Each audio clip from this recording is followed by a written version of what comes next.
Rival House Network. And don't like the brags, I don't like the boast. They like hot butter on the breakfast toast. Watching flicks, talking chicks, I like to motorboat. Can Riverman make it, yo, a check? Nope. So look at all these movies I got. Commenting like, should we watch them or not? And I know they just be acting for cash, but I still got one question to ask. Like, why'd he do that, do that, do that? If that was me, I'd be like, screw that, screw that, screw that. I'm an alpha, I'd eat through that, through that, through that. So why'd he do that, do that, do that? What's up, gang? The BTM boys are back. Zach's here. I'm Aaron. And first off, not that you guys would be of any of the wiser or whatever, but I'd like to thank Zach here for his patience. Yeah, fuck this guy. Fucking give me the runaround. We're recording a lot later than we typically do. Like I said, you might not realize this, and hopefully you don't. I mean, if my coffee's doing the trick, you're not going to realize that I'm tired. But it's like Guns N' Roses sang that song, Have a Little Patience. They wrote that about Zach. He does a good job at that. Anyway, today, we're not going to waste too much time getting into it. We're basically taking a couple of weeks to push back the proposed Universal Monster Exploitation in favor of it being the subject matter of our annual October Blitz. So I figured in this couple of weeks we're taking to do that, we might as well do what I refer to as a backlog exploitation, right?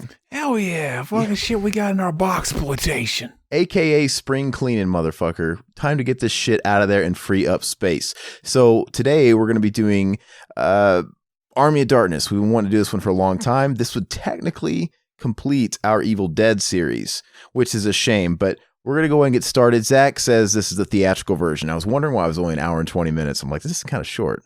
Yeah, it's the fucking theatrical version. Well, we could technically do all the versions. That'd be dog. Well, we'll see how this one gets response-wise, and we just may. Anyway, we're going to go in 3, 2, 1, play. Groovy. Hell yeah. Fuck it up. Flat Earth. They're lying. Why the fuck are they lying to us about the flat Earth? I don't know, but this always makes me think of Liar Liar now when I see Universal. I've watched that movie probably way too many times in the last 6 months. I don't know why. Because it's on our Vudu, and that's one of my number one movies to go to when I just want to like knock out and I want to put something on when I'm in bed. I always go to that or Billy Madison. Hell yeah. Dino De Laurentiis communication motherfucker. That's our boy Dino. Yeah. I know that motherfucker. Did you hear about the Evil Dead news? I think it was, I'm not sure if Bruce Campbell himself was quoted, but it was Sam Raimi, I do know, was in articles and he was quoted. I don't know who he's speaking to, but he was basically saying that Evil Dead, maybe it was Bruce too, but they're moving forward with more Evil Dead. Now, they haven't elaborated on what that is. Because Sam Raimi seemed to be open-minded with it. I guess it just depends on where the money is or who's interested. But he said, I'd love it if Bruce came out of retirement. He wasn't speaking for him, but he says, I wish he would because we would do Evil Dead 4. He's like, I'd do it in a heartbeat. He said, Zach, look at that fucking chin. Don't you just want to come all over it? Yeah, man. Absolutely. But anyway, he said, I wish Bruce would reconsider because we would do Evil Dead 4. But he said, regardless, we're going to move forward with Evil Dead. It's like whether that's with Bruce on the original canon or if it's in the form of a sequel to the remake with Jane Levy. Hey. I agree, but it's weird because it sounds like nothing's concrete on what they're going to do, but at least they're passionate about moving forward. And I think that's Bruce Campbell's thing too. I mean, I think he's obviously a producer of Evil Dead, so have you watched his new version of Ripley's Believe It or Not? I haven't. What's that airing on, by the way? The Travel Channel. Yeah. I got it all DVRs. Is that on Hulu by chance, the Travel Channel? Do they do that? I don't know. Maybe. I don't think they do actually because I don't know if Ghost Adventures is on Hulu and that's Travel Channel. But hey, like you were saying, like, I was always confused. I thought fucking the beginning of part 2 was fucking he went back to the cabin. It wasn't a fucking recap. What'd you think with this one? Did you realize this was a recap? Yeah, I mean, I accepted this as a direct sequel to the second one. It was recapping the second one. Yeah, fuck you. Like, it's still a different person. Like, oh, she got shorter hair. She turned into Bridget Fonda. Yeah, you know what's great about this series is they like to fuck with you. The only thing that's consistent from sequel to sequel is that it's consistently inconsistent. Like we see him fucking. We pick up on Ash. He's getting taken hostage, and they got him in chains. That's not how the last one ended. They were fucking bowing to the Ash. They were beckoning him. That was Bridget Fonda, right? It always looked like her. Is that her that played? I don't know. I don't see why they'd give her that role as like a nobody. Probably not. It's just probably somebody I didn't recognize. I always thought it looked like a young Bridget Fonda. But anyway, I saw part 2 first, and then I actually saw this one before I ever saw the first one. So I connected the two really easily. I saw them in order, babe. Yeah, no, I mean, I was dog. Actually, what's funny though is I didn't even know that this movie existed until years after I saw the second one. Oh, really? I was watching a VHS of something else. I didn't know because it's not called Evil Dead Tree. It's called Army Darkness. So I see the trailer for this movie called Army Darkness. I'm like, what the fuck? That looks like a fucking. This is fucking Evil Dead. What's going on? It's pretty dog. Aren't we glad the production value increased? Remember, what if this movie looked like the way 2 ended? Hell. Because you know how shitty that looked? And the characters that looked amazing. They look like pure ass. But I grew up watching 2 a lot. I wore that tape out. And then, yeah, it was quite a few years later when I saw Army of Darkness, I'd say. But after I hadn't watched part 2 in a little while, I remember going back to watch part 2 to see if the scene from the end had any connection with this one as far as actors. Like, wouldn't it be cool if Ted Raimi was actually into, like, in that scene at the end, just like he's in this movie? And no, they're just like totally different actors and a totally different set and all that bullshit. But Ted Raimi, had they thought about this movie, he could have been in that because he played, you know, what's it called? Henrietta. Yeah. That would have been cool. I remember hearing that the idea for part 2 was actually this movie. And they thought, like, oh, no, that would be too fucking abrupt if we just went into a straight comedy after the first one. Hey, isn't that Mr. Pitt? I always thought that was Mr. Pitt, Elaine's boss. Mr. Pibb? No, Mr. Pitt. Is that his name, right? The Hitler stash, right? Elaine's boss in Seinfeld? I think that's him. It looks like him. Mr. Pibb, though. Like, you ever see the generic kind of Mr. Pibb? Called Mr. Pop. I always thought Mr. Pibb was a generic version of Dr. Pepper in itself. Yeah, it is. I'm all fucked up. Mr. Pibb, Dr. Pepper. Mr. Pibb, he was too lazy to get his doctorate. The fucking generic of Mr. Pibb is Dr. Pop or something like that. It's pretty fucking dog. I never understood people that bought, like the Walmart brands or like the Mountain Lightning, right? It's fucking cheaper. Well, I know why they do. It's like half the price, if that. But when you think about it, you're getting half the product because it's just diluted. It doesn't ever taste like Dr. Pepper. It literally tastes like half a bottle of Dr. Pepper diluted with a liter of water. It's a different formula. They can't use the same formula. But you know what I mean, though? It doesn't have the punch. It's weaker. And it doesn't have the bite. Like, it's always flat, like right out of the bottle. See, I grew up drinking those pops, so I didn't notice. I didn't think that. Yeah. I was the guy that was like, oh, I like fucking Mountain Lightning better. Yeah, it's weird. I'm used to it. In the ghetto. Oh, yeah. No, I grew up with that shit too, man. It's fucking donk. And not only that, we were so poor, not only was it like Mountain Lightning, but my father used to take a magic marker and put a fucking mark on the line of where it was, the level of the drink. And so he was a fucking adamant Hitler about that. Like, don't be stealing his drink. Fucking Nazi. I'd sneak in the middle of the night. I'd creep through the floor, try not to make a sound, because if I ever woke him up, that meant I was going to get tossed down a flight of stairs or something. So I had to be careful. But you know what? It was worth the risk, man, because just like Indiana Jones, he wanted that fucking ark or whatever the fuck it was. I wanted that drink. And I remember sneaking. Yeah. I remember I had to opening the fridge really slowly so it didn't make a sound. Yeah, I didn't know. My parents never gave a fuck about what I ate. That's why I was so fat. So growing up. Well, no, that has nothing to do with how big or small I was. It was just money, and just my home was ruled with an iron fist that was clenching a fucking crack spoon. But anyway, what I was going to say is, so you never had a situation where you had to open the fridge really quietly? Maybe it was just not to wake somebody out of courtesy. Not that you were like forbidden, but you ever done that? Nope. Okay. So is that the chick from Matilda, the teacher? Ooh, you know what? I think it is. I just watched that too. She was a bub. What'd you think of that? Dog film. You know, it's a lot like Homeward Bound, which I told you I finally just watched. Watch that too. He's catching up to the Zach man.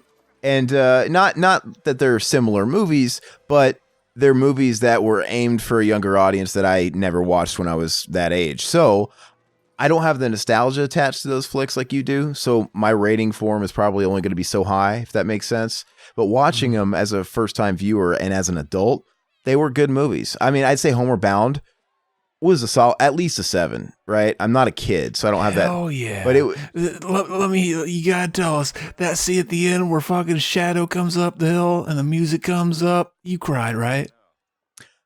I didn't cry, but I could see. If you didn't cry on that scene, fuck you. But I could see why people would, get the feels at it. It was a very emotional scene. I didn't actually well up. I fucking cry every time I watch it. Actually, we should do a commentary. You can listen to me fucking cry. My favorite scene was when they actually showed fucking what's her fucking Sassy fly off that fucking ravine or into the fucking waterfall. Like, holy shit.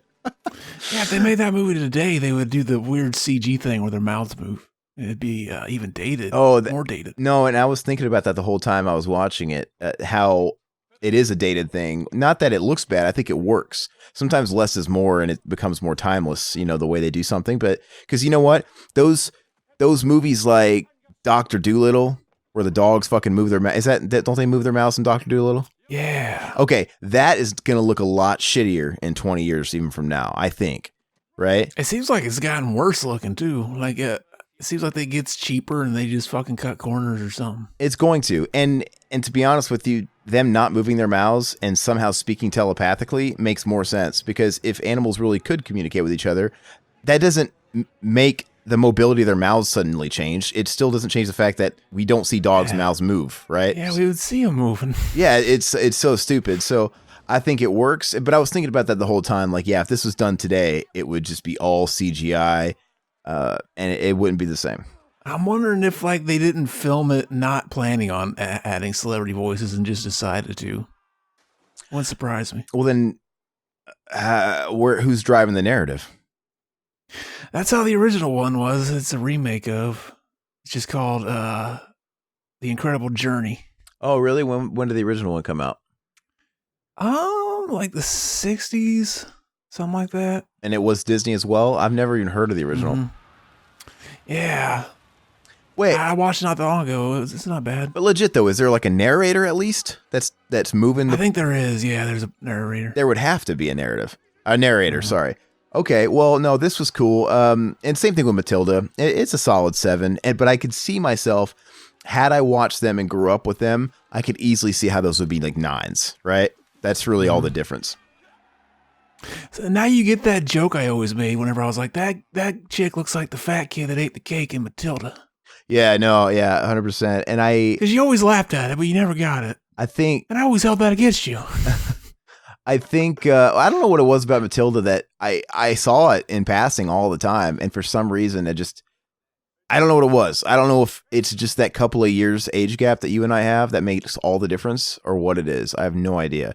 I mean, I fucking love the movie Beethoven, for crying out loud. Mm-hmm. And it's just because I grew up with it, right? Yep. And so if we're going to rate stuff based off enjoyability and how much we just take pleasure in it personally, not the actual movie, I would say Beethoven's a solid 9, but I know it ain't, but for me it is. And if I saw Beethoven for the first time today, I'd call it a 7 too. I mean, Indiana Jones, I binge watched that entire series all at once. The night I went and I got dragged to see The Crystal Skull. I had never seen the Indiana Jones movies. They'd never done anything for me, even though they used to play them in syndication all the time. But my buddy at the time, he really wanted to see him. And so I sat down and I gave him the benefit of the doubt and I watched him. And I think he was perplexed and almost offended that I just kind of said, meh.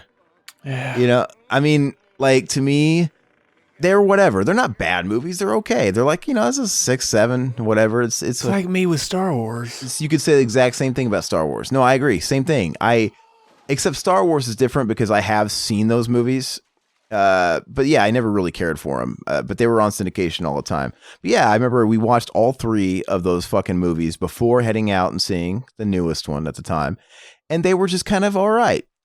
And I didn't have that. And there was things about those movies that drove me crazy that didn't drive somebody crazy that was looking at them through like rose-colored, lenses or whatever. But what's funny though is I was able to give a very fair opinion of the new movie because I literally watched all of them in the same evening, right? And we went straight to the movie theater, and we both watched the fourth one for the first time ever. I'd be fucking Indiana Jones'd out by then. Well, trust me, I was. But anyway, it was interesting. Now we were in a situation where we were two guys both watching the movie for the first time, and except one guy was a lifelong fan, and I was a new guy. And of course, he was like, "Wow, that fucking was horrible." Blah blah blah. And I'm like, to me, it's kind of par for the course. You know what I mean? It's that. I guess I can't speak for everybody, but for me, that told me how much of it was nostalgia. Right? I mean, I don't know, but for me, it was like, this isn't as bad as everybody's saying. It's kind of. I like the third one the best, but whatever. It took me like fucking at least 3 times to get through the first Indiana Jones movie. I kept just losing interest in it. The first one's the least best, maybe. Yeah, I watched the second one recently, and I enjoyed that one. Okay. Little things annoy me about it. Like I was asking my buddy the whole time, like, why is this fucking Indiana Jones theme just blasting the whole movie? There's literally a scene he's walking through a marketplace, and it's da da da da. I'm like, he's not doing anything. He's just walking at a steady pace. They made a great theme. They had to use it somewhere.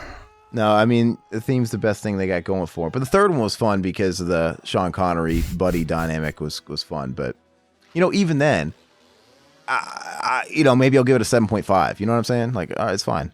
Whatever. Yeah.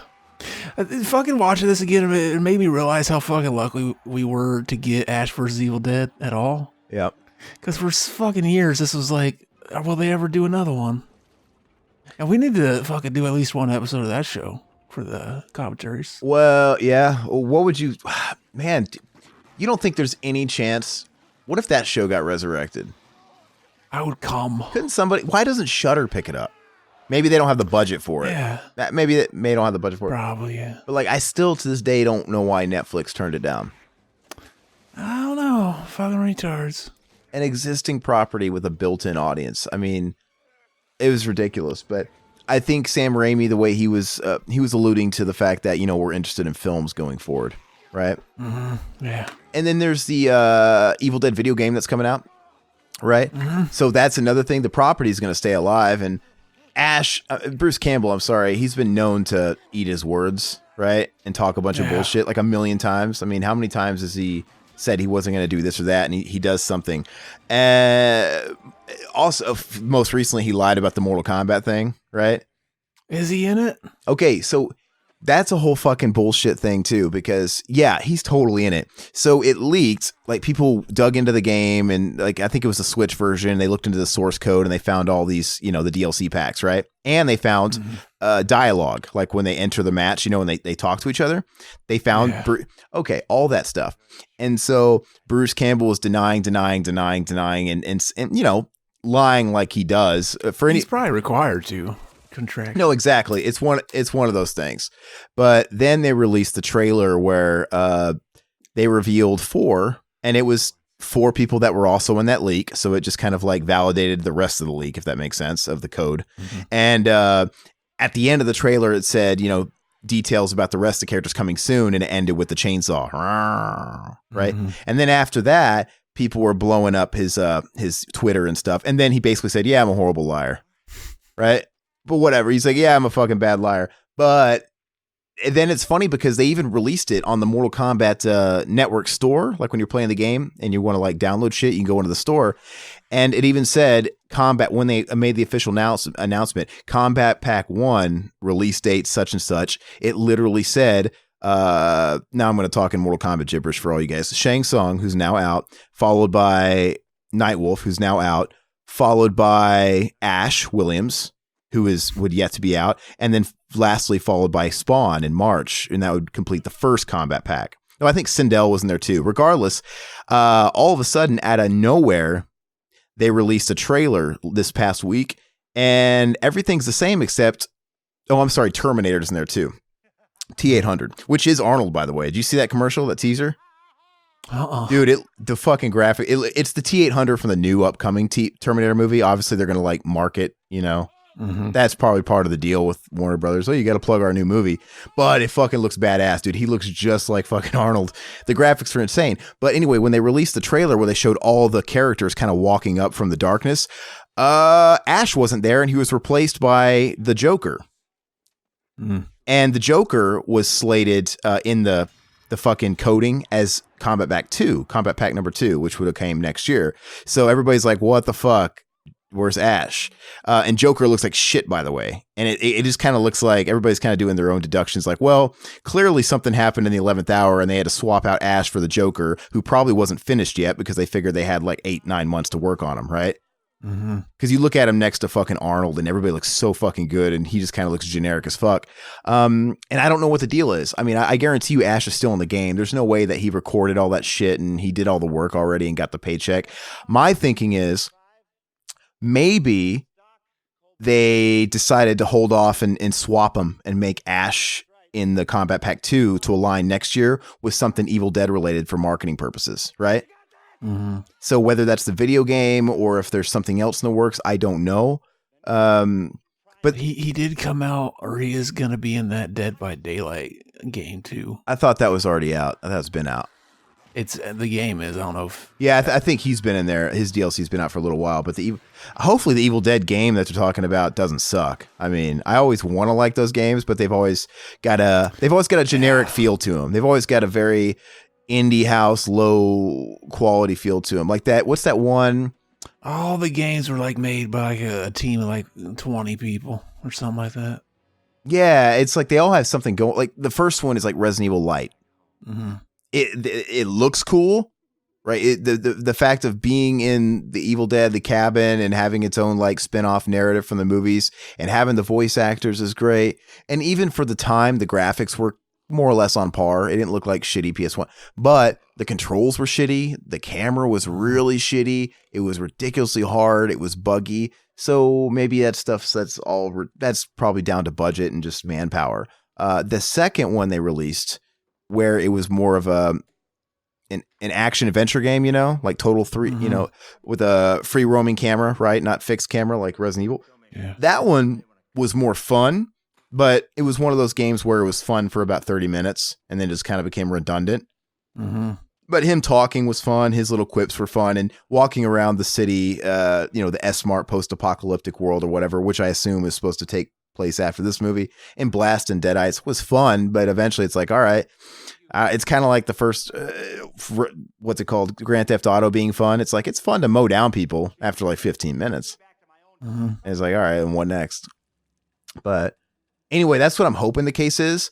Ed Boon, the guy who, produces Mortal Kombat, he's really weird because there's all this shit that the fans know about and they never address it. And everybody's blowing up Twitter like, okay, what the fuck happened? We literally have screenshots on our TVs where it said Ash Will, he's in the game. Just at least make us feel comfortable and say he just got delayed and we swapped him with Joker for now. Just say that. But I was looking forward to Ash hardcore. I don't give a shit about the Joker. Yeah, well, why didn't they make the Joker based on the movie? Well, coming out. So that's my only theory. Exactly. That'd be cool. Joaquin Phoenix. My only theory would be, well, why else would they push him back? I'm like, it has to be something to do with the marketing purposes, the scheduling thing. But then again, it wouldn't make sense that Pennywise, he was leaked for Combat Pack 2, right? But that wouldn't make sense. You would think Pennywise would be in this one because the new It movie comes out next week. Oh yeah. You know what I mean? So that kind of almost debunks that theory. Comes out next week? I think first week of September. So whenever this fucking goes up, I'm trying to speak in the future, right? Oh, okay. I think it comes out the first week of September. So maybe that is next week. Next Friday, as of this recording. Yeah. Which, who knows? I bitched and moaned about the first one, but I'll probably still see the second one. Maybe this one will be backwards and the adult version is actually the better one, unlike the miniseries, right? I'll be dog. Apparently it's like 3 hours long. Something like that. As long as it's good, I'm all right with that. It just doesn't need to suck. So what do you think about them turning Ash into a full-on action hero in the third one? Because there's really not a whole lot horror about this movie. It's kind of an action fantasy movie. I think this is a good comedy. I don't not dislike this movie. This is one of those times where it's like, oh yeah, it went funny and it never bothered me. So what is your opinion? Nobody's ever done this before where they took an existing character and they explored different genres with them. Like, because the first one was like a horror movie. The second was very much a horror movie, but it was also comedy, shticky, almost Three Stooges, one-man show, kind of a weird thing. This one it's just a straight up action fantasy movie. There's nothing horror about it. He's an action hero. He's got the quips, the one-liners. He's invincible, for fuck's sake. He's got all the tropes of an action hero. Maybe it's just because like the comedy worked in this, and usually it doesn't in movies whenever they do that. I will say this though, I don't think I like this movie as much as I used to. Really? I used to really love it, and as I've gotten older, I don't know, it's still really good, but I feel I feel like they could have did more with it. Maybe I don't know what it is. It kind of reeks of. It's got an R rating, but it doesn't feel like it does to me. It feels like a PG movie or it looks like the edited version of the movie that would have went to USA Network or something afterwards. I don't know. I don't know if they take advantage of maybe it's coming off the heels of part 2. That was really bloody. Maybe this one just seems kind of light, but it's the funniest. I mean, I'll give it that. This movie donk. You're just fucking, you're just, you're just a fuck boy. I have a life-size cardboard cutout of Ash from Ash vs. Evil Dead, the show, in my garage. Oh, yeah. It's wrapped in cellophane. Somebody gave it to me. Or do you come on it?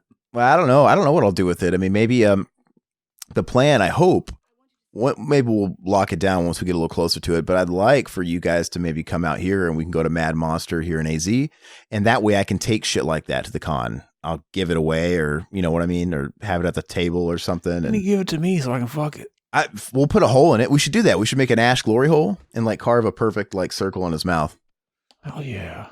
So, or I could carve the face out of it and people could take pictures like they're Ash. Oh yeah. See this chick from Matilda? She's a bub. Isn't it weird how it works like that sometimes, where an actress like this, she's more or less a no-name, right? These days, we don't know her.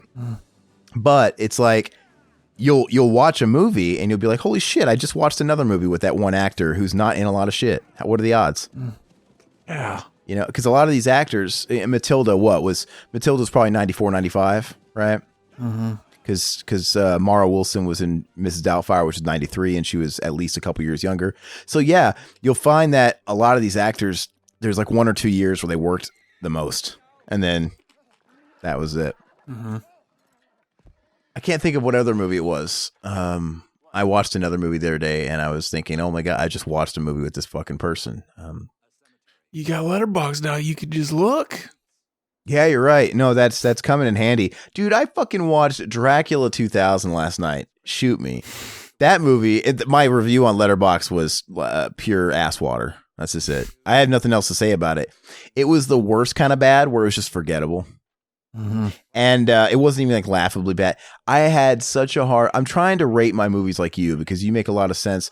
It gets too convoluted when I try and rate a movie like this based on other movies like this. Like I can't rate this in the same way that I would look at a movie like Schindler's List. It's just not fair. So then it looks weird when I give a movie like Evil Dead 2 5 stars or whatever, but I give a movie like I don't know, Pulp Fiction or 9, right? It just doesn't look, it's all skewed. But so I'm trying to rate stuff based on my enjoyment of the movies.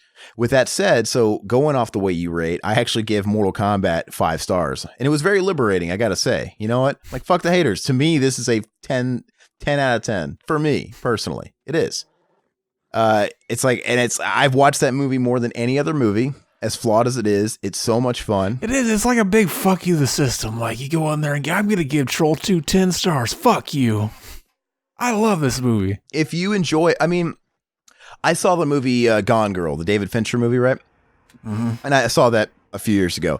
I loved it, but it is not a movie I can rewatch because it's a whodunit, right? Yeah. And once you've been taken through all the twists and turns, you're never going to get the same amount out of it as you did the first time. So it's like, I'm not going to watch this again. And I've never been that guy that a one and done. Like if I like a movie, I watch it a lot. A lot of people, they watch a movie one time and never think of it again. They just don't. They're just very disposable with it.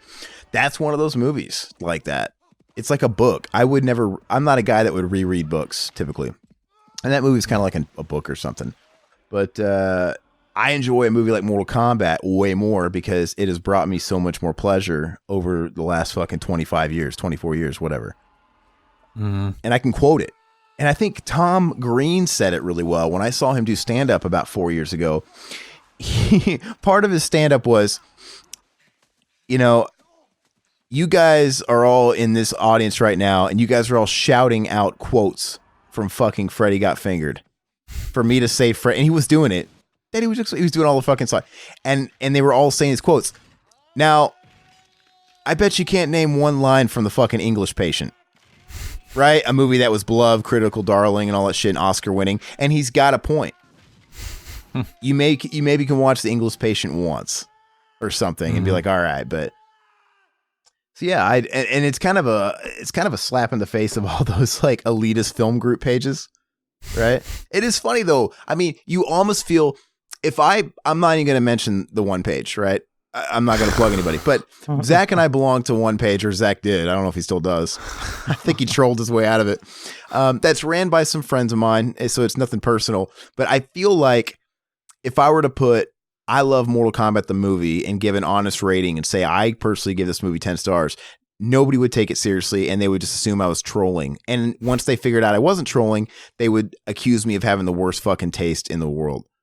I'm like, I can't help it, man. I can't help it that fucking Tree of Life sucks dick and Mortal Kombat brought the goods. Oh, dreadful film. That's a terrible film. No, but it's, you know, the type of people that worship everything Terrence Malick does. Like, it's always film. It's never like, oh, flick. They never say movie. It's always that's a great film. Terrific film.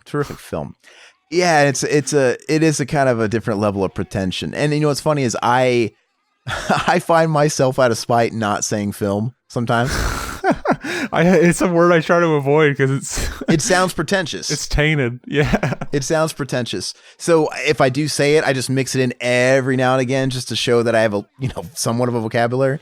But yeah, I'm not one of those guys that's ashamed to admit I don't fucking get Terrence Malick movies. Like, I'm sorry, I didn't think there was much going on with Tree of Life. I think it was convoluted. I think it was a fucking art house, jack off session. It was a mumble rap in video form. It was ridiculous. And everybody else that tries to make something out of nothing and unblur the line that's there, I'm like, no, you guys are fucking creating something to it to justify whatever. The smell of your own farts. I don't know. But this scene's ridiculous. I love it. Yeah, this scene's fucking retarded. Is he wearing blackface? I'm offended.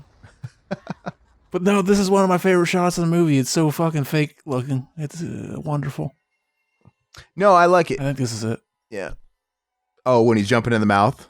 Or he's going in the mouth? Or what are they? Whenever they hold his nose. Yeah, right here. Just like they're in front of a green screen. And it's completely obvious. Yeah, it's just kind of the way these movies were back then. It adds a certain amount of charm.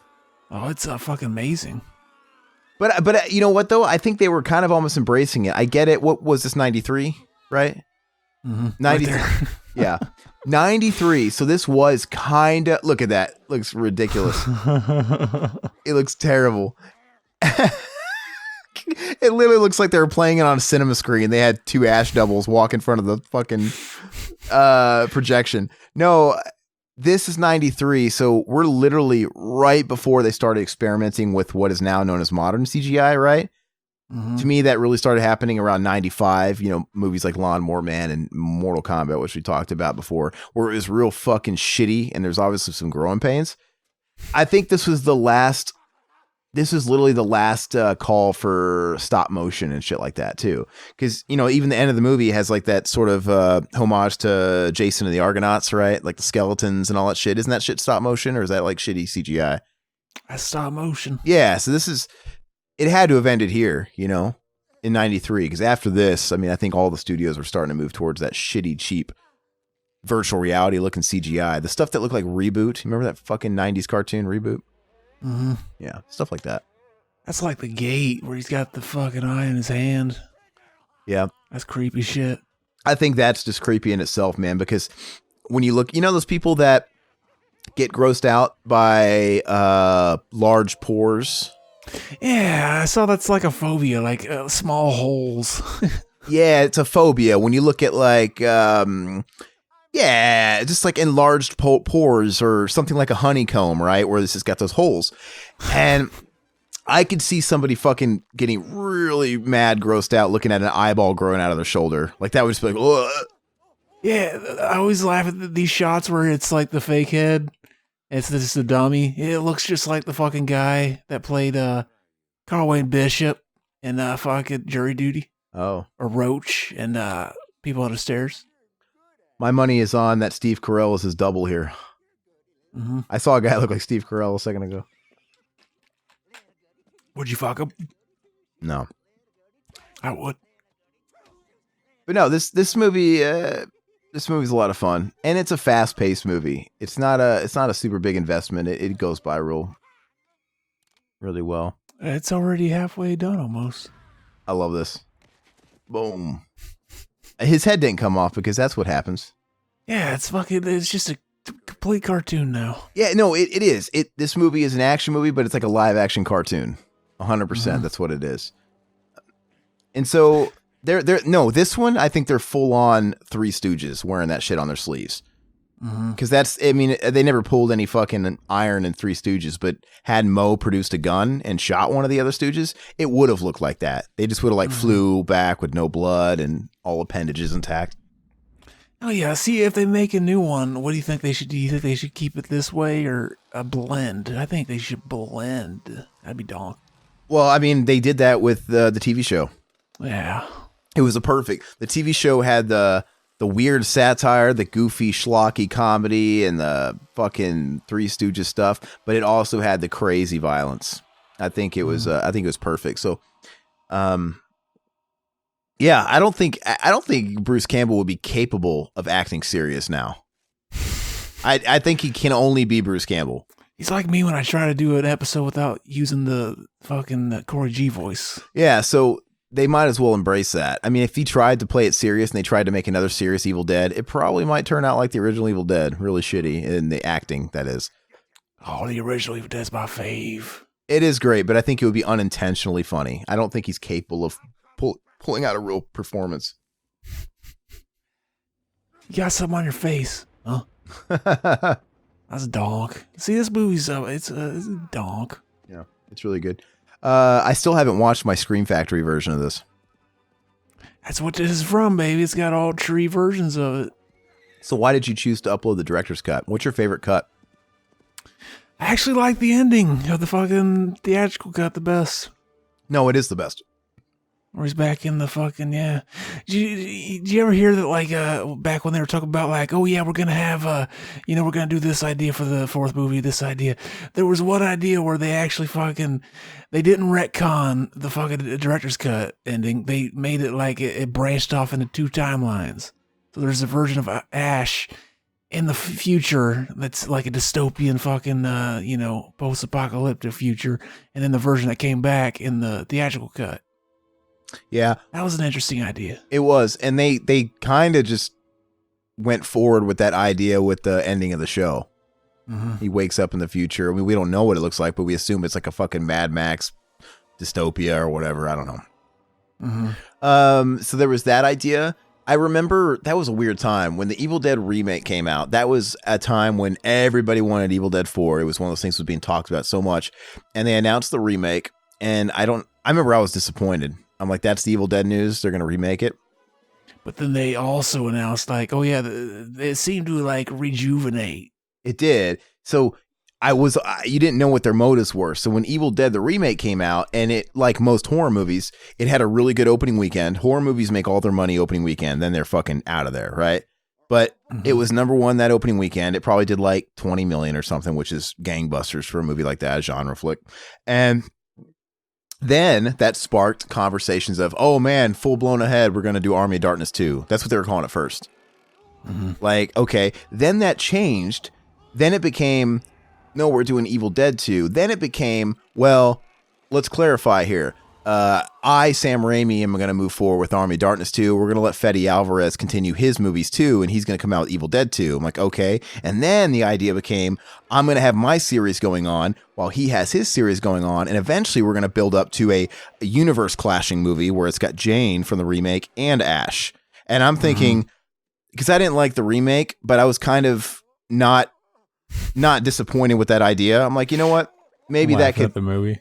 What's that? I'm laughing at the movie. Yeah, I know. This ridiculous fucking. He looks like John Kerry. Look at that horse face. That's a dated reference. At first I thought you meant Jim Carrey, and it still works. No, rubber face. But you know what I mean, though? When they said when they had that idea of the universes splitting and the timelines, I'm like, I'm not against that because I don't like the remake. But for them to take it in that route, that's a pretty Evil Dead move. I mean, if this guy can go through wormholes and go back in time and shit like this, he can absolutely go into an alternate timeline that's very serious, like the Evil Dead remake, right? And they could almost make it work to have a schlocky guy like him in that weird, serious time. I don't know. It would have been interesting. It's been a while since I watched this. Yeah, this is ridiculous. This is that fucking slapstick bullshit, and it's so funny. See, I always liked fucking the Three Stooges back in the day. And when I found this movie, I was like, this is dog. Yeah, no, I'm a big fan of this kind of humor. It's also kind of why I like fucking Home Improvement. Because when you think about it, the Home Improvement sitcom, that's nothing but a bunch of clean, sort of slapstick fucking humor, just like Three Stooges. You know, he's always blowing himself up comically or falling off the roof and bullshit, hurting himself. It's funny, though. I remember one time I was playing too hard. I used to work at this job where it was a restaurant way back in the day, and we'd all, joke around. We all loved each other, and we were all great friends. And one of my buddies who was a server was coming around outside of the kitchen doors, and they used to have little manhole windows, just like in Halloween H2O. So I was hiding on the opposite end below it where he couldn't see my head, and he was going to walk, it was just a dumb joke. Like, oh, hi, he's going to walk into the door. And I made sure he didn't have like food or a tray or anything. Okay. What I didn't count on was he was really fucking gunning for that door. I don't know why, but he ended up fucking slamming his face right into it and really hurting his nose. I don't know if I gave him a bloody nose, and I felt terrible, man. But my other buddy, the bartender at the time, he's like, I think you should go apologize to him, man. I think he's pretty upset. He was cussing. He's like, I'm like, man, I didn't mean to do it. I feel terrible. I know as soon as I see him and it cools down, I'll go apologize. I was just joking like we always all joke. Even he jokes. And my buddy was like, I do not find slapstick funny. I've never found it funny. Like, really? Because my case was I felt terrible, but come on, damn well if that would have went like it was supposed to go and like stuff like that, it would have been funny. Like I'm a fan of slapstick. He's like, I've never been a fan of it. I'm like, all right, get off your high horse. Slapstick's fucking hilarious. Everybody thinks it's funny when people get hurt, but they're not really hurt, right? It's just funny. I laugh when people get hurt too. There's a reason why America's Funniest Home Videos with Bob Saget was like a #1 show for years. Yeah, nobody was watching for his fucking jokes. Yeah, the jokes were for his awesome impressions of old people and babies. No, they were terrible. Remember that episode? Remember that episode of South Park where they were mocking him? Yeah. This one's called Little Dog Outside. And he's like, oh, I'm a little dog. Oh, I'm going to go outside. It was perfect. It's like, that's what he does. But what's great, though, is he's got a good sense of humor about it. He realizes what his image was back then, and the job he got, he took a high-paying sitcom gig on network TV. Everybody would have did that. All the comedians, that's what you wanted. That was like the benchmark of your success. Oh, you got a sitcom? Oh, you got a sitcom? Oh, God, he's got a sitcom. When am I going to get a sitcom? I watched an interview with him where he was acknowledging it, dying laughing about the South Park. He's like, there's that fucking episode of South Park where they got me. He was laughing. He loved it. He's like, it's fucking great.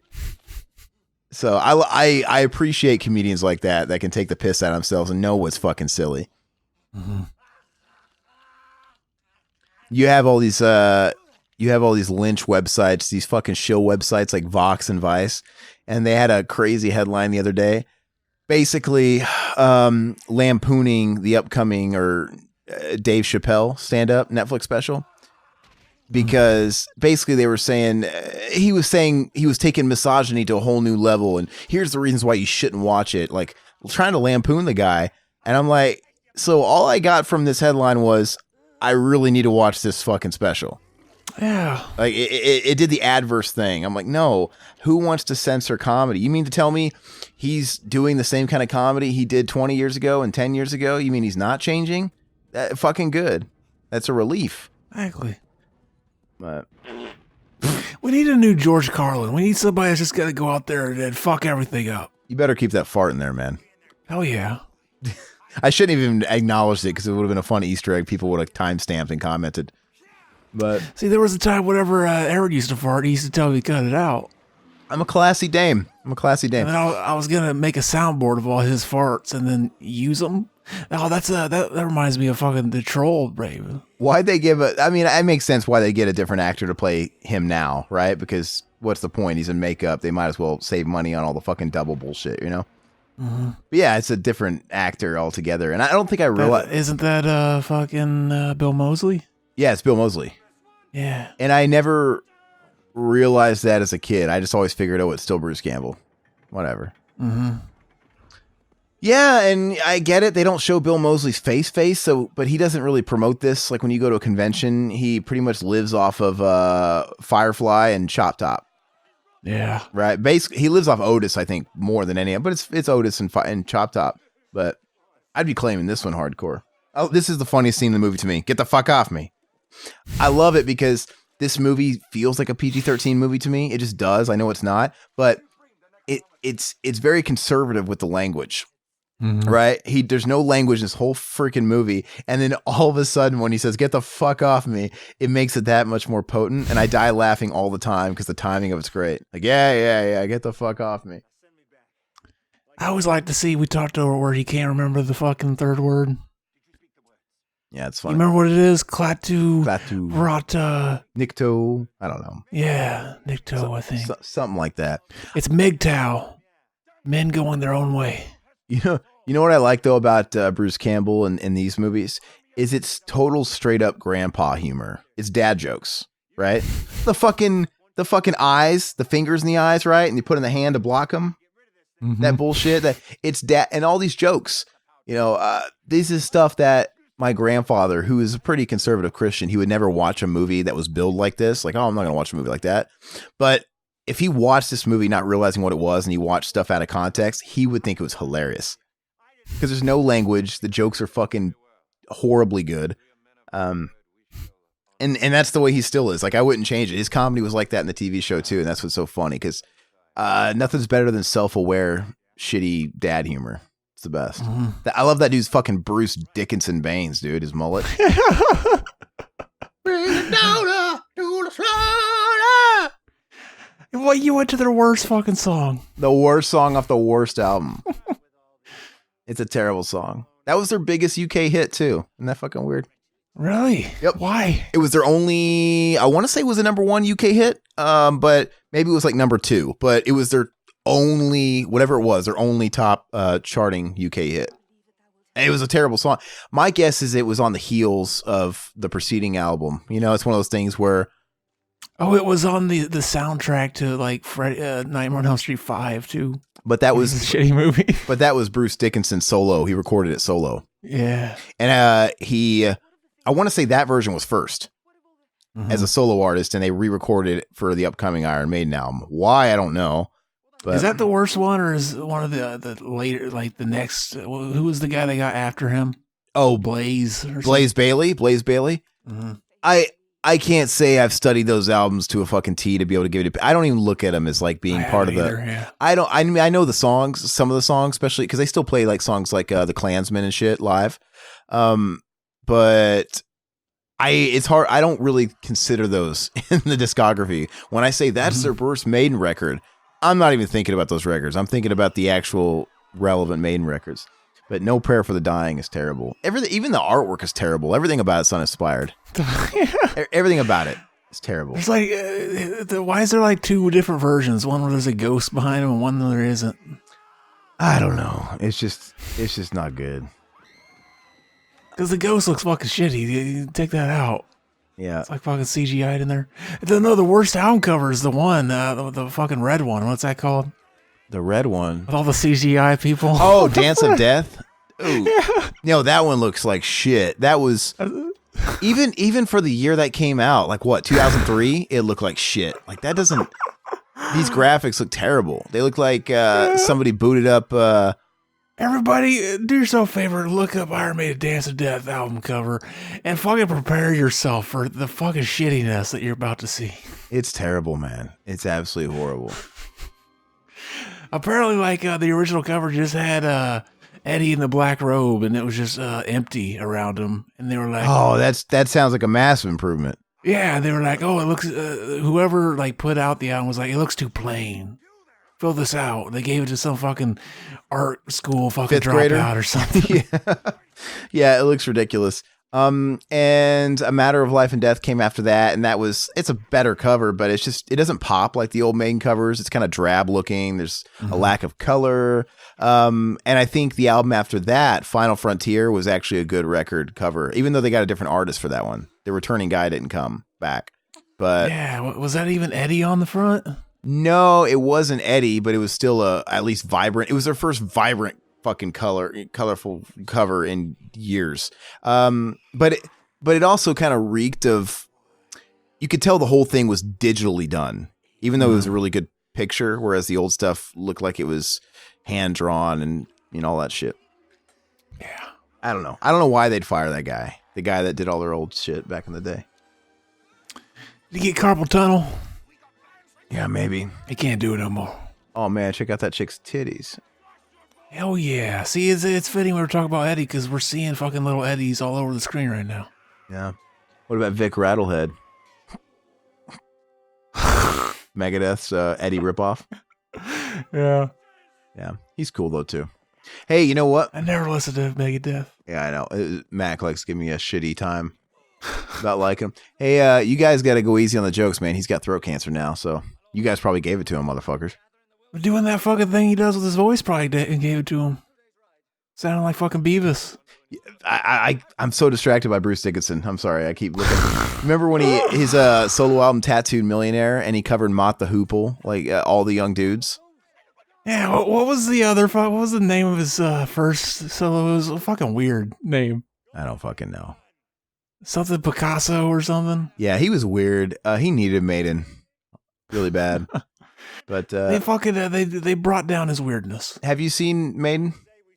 Never. I've seen him twice. I think I just passed on seeing him again. Either they're about to hit Phoenix again or they already played, but I don't know.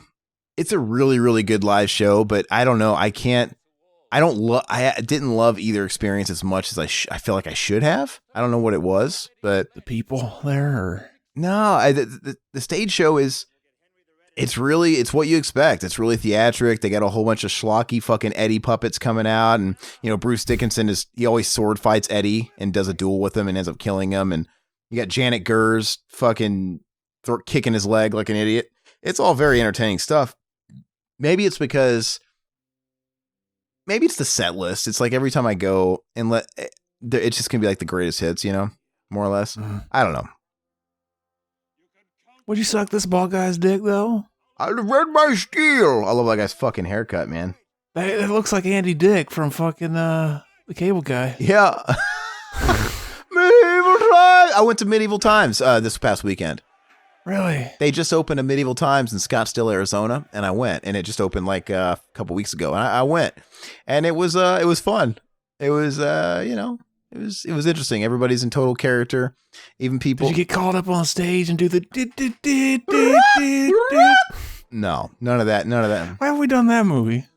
That's not a good movie. I like that movie. It's not a bad movie. It's not a good movie, but it's certainly not like a terrible movie. But it's not. It's decent. Yeah, it's a 6 out of 10. I got to go 5, but I would do it. See, the 5 is just like, I didn't think anything out of that movie. Yeah. See, I'd probably fuck her even harder now. Look like a demon and shit. You know who? She'll probably fuck your dick off. So tonight's Wednesday. You know what I did Monday night, Zach? What'd you do Monday night? I saw the Rolling Stones. Hell yeah. It was really good. Did they make a dead man come? That's what I gotta know. You mean a grown man cry? Dead man come? Is that... They say that at the end. They say you make a dead man come. So, you know what's funny is It did exactly what I was hoping it would, because I've always been a very casual fan. I'm not like a huge Rolling Stone guy. Never was. That's why you didn't know that lyric. We've all heard that we've all seen that truck commercial a million times, Zach. We know that fucking song. But anyway, I wanted to hopefully come out of the concert a bigger fan. You know, one of those things where after you see them live, it's really going to take you to the next level. Mm-hmm. And I can say I'm a bigger fan now because the show was really good. And they have a lot of hits, so they didn't play everything because they did play some deep cut stuff.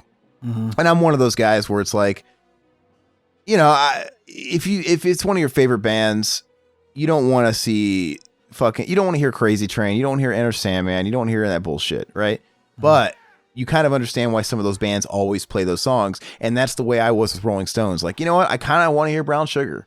Mm-hmm. I kind of want to hear Start Me Up. I kind of want to hear, and they played my favorite of their hits, I guess. But they didn't play the best song. My favorite song of theirs is Wild Horses, and shame on them. They did a little mini 2 or 3 song acoustic set too, and they didn't play Wild Horses. They play like Dead Flowers. I'm like, Wild Horses is way better, but okay. Fucking G.G. Allen covered Dead Flowers once. Oh, did he really? It's a good song, but I love Wild Horses. It's a good song to rub shit on your face, too. Yeah.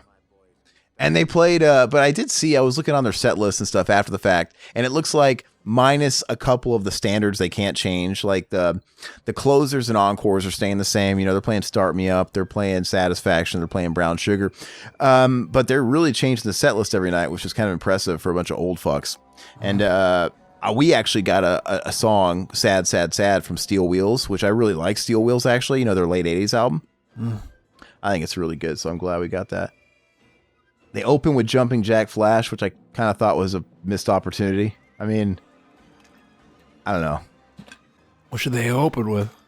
What's that? What should they have opened with? Well, I mean, you would think they would open with Brown Sugar or something that's more high, you know, a little bit more amped up.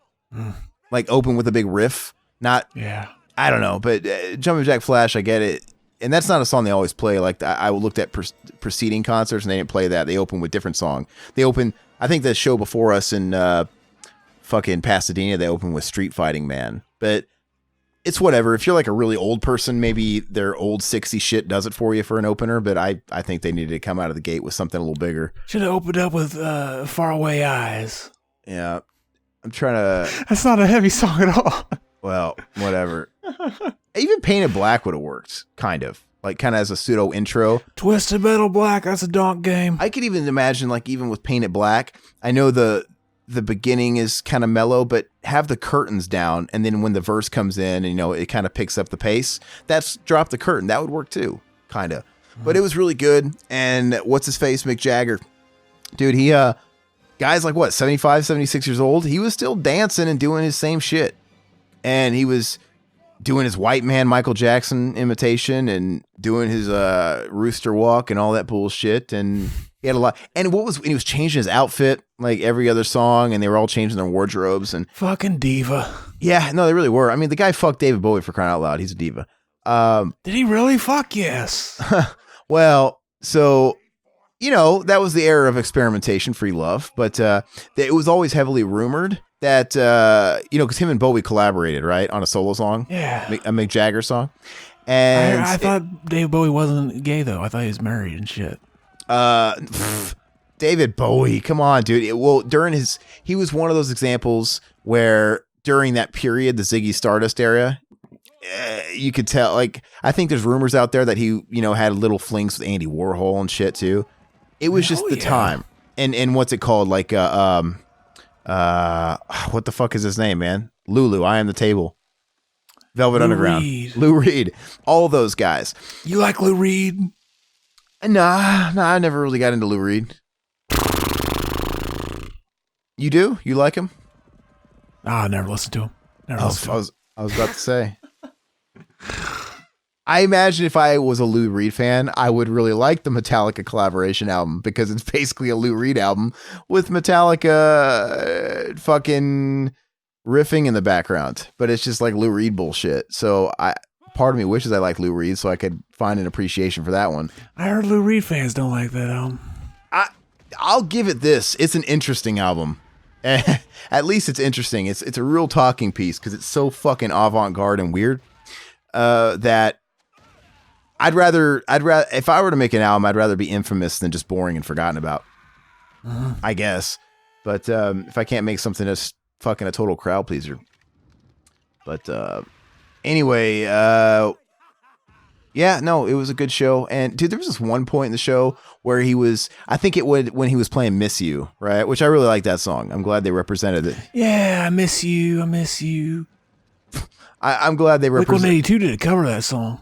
Yeah, okay. All right. I'm glad they represented that era. But anyway, he started like almost doing like a striptease. He like danced and he was like, he was starting to take off like his jacket, then like parts of his shirt, and the whole crowd was like, whoa! I'm like, dude, are you guys dude, if this was any other 75, 76-year-old man, you guys would be like, fucking gross. Grandpa. And but the guy has so much swagger, I guess. It totally compensates for the fact that he's fucking ass ugly, too. Oh, he's a great looking man. I would suck his dick. Doesn't he have like 8 kids with 8 different women? Hopefully. He just had his last kid like a couple years ago. I'd have 8 fucking kids with Mick Jagger. No. Anyway, I got off the beaten path with that though. But the whole Bowie thing. So it was always heavily rumored that they had like a little like fling, like just some kind of fucking like experimental, like nothing, but a fling. Because he was on Mick Jagger. They collaborated on a Mick Jagger solo track, I believe.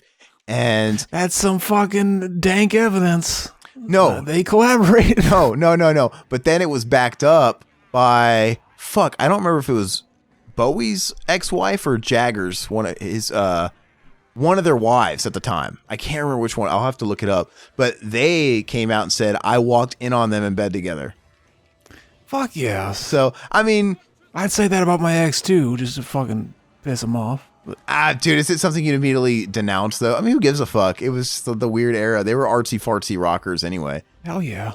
But, how was you gonna say you had the chance to suck Mick Jagger's dick? You wouldn't do it? No, dude.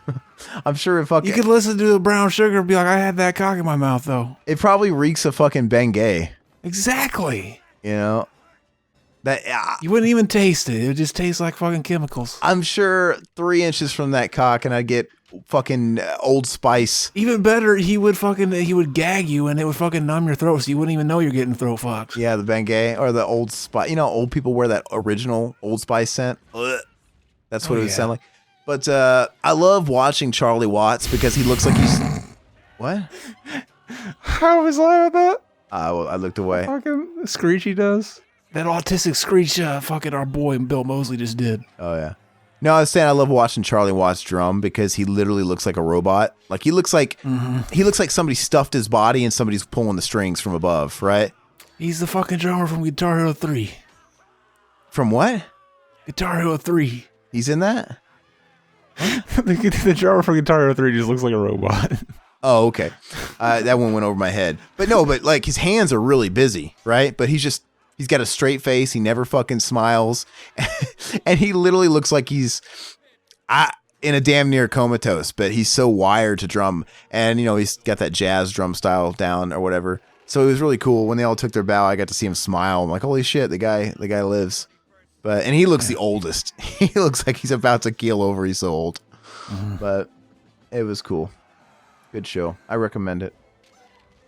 But it makes me want to go see more bucket list shows, like even bands that I've never been like a huge fan of. So after seeing them, it makes me actually want to take part in the next AC/DC tour now that they're coming out with another album.